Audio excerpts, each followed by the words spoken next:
morning everybody, it's Charlotte and I'm coming to you from a boat on the water in front of beautiful Venice, Italy. Although I've been coming to Italy for my whole life, this is actually my first time in Venice, and we're here for a sunrise cruise around the canal and some of Venice's most beautiful, historically significant islands.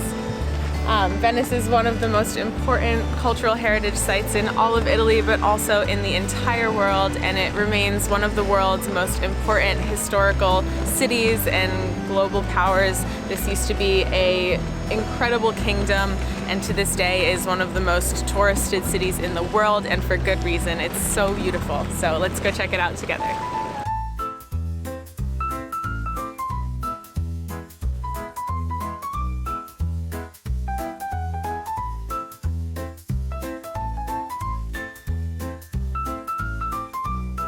So Venice is an architectural marvel because it was built in the worst possible location. It was built in a series of marshy islands in a giant lagoon, and a single person's body weight couldn't be supported by the landmass that Venice was built on top of. So behind me I have kind of an example of like a marshy island that Venice was built on top of.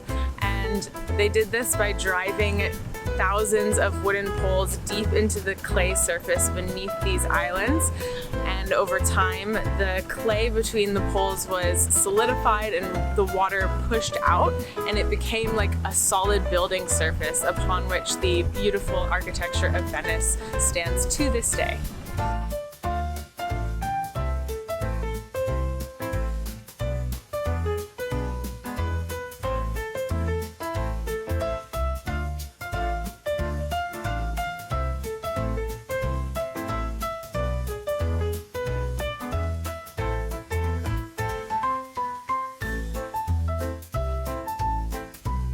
We are at our first stop of our tour of Venice's many beautiful islands. This is Burano. It's a tiny island far away from the major Venice lagoons, and it is colorful. It is known for its colorful houses, which legend has it fishermen used to use to be able to find their homes easier at night or during the fog.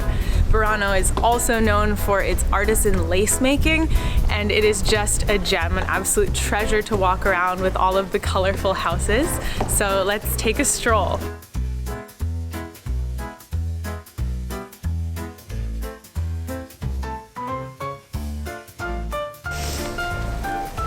So since I woke up this morning at sunrise and got right on the boat and over to this wonderful little island, I worked up quite a hunger, so I had to get myself a cornetto con cioccolato, or a chocolate croissant.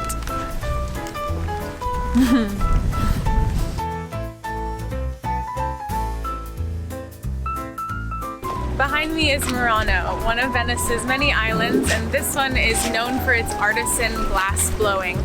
It has tons of incredible factories that you can go into and see the process being done to this day, the ancient art of glass blowing, which is now really focused on luxury goods. Think like chandeliers and centerpieces, and people come from all over the world to design features for their homes, and these artisans still provide one of the most iconic pieces of Venetian art and culture around the world.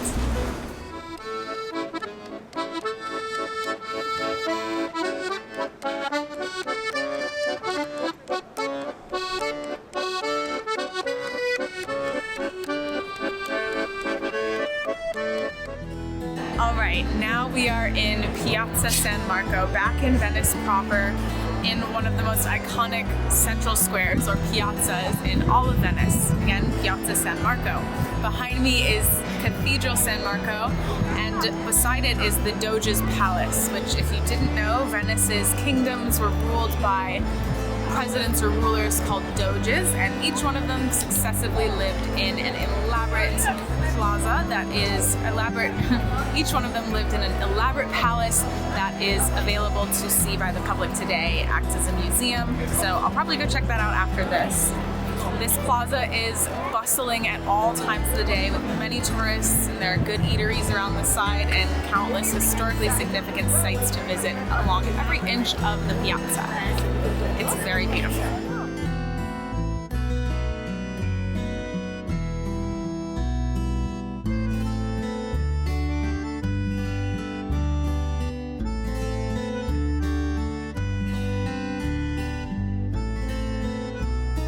And we are back in the ancient historic district in Venice, sitting on top of one of its many lovely tranquil canals while people go by on their water taxis and in their gondolas. It's been a lovely morning sharing Venice and its major outlying islands with you guys. I hope you learned a lot, enjoyed the beautiful views, and if you ever get a chance to, please visit Venice. It is absolutely lovely. Thanks again. My name is Charlotte, Coco Yogi on all socials. Make sure that you subscribe to my other OnlyFans, and thank you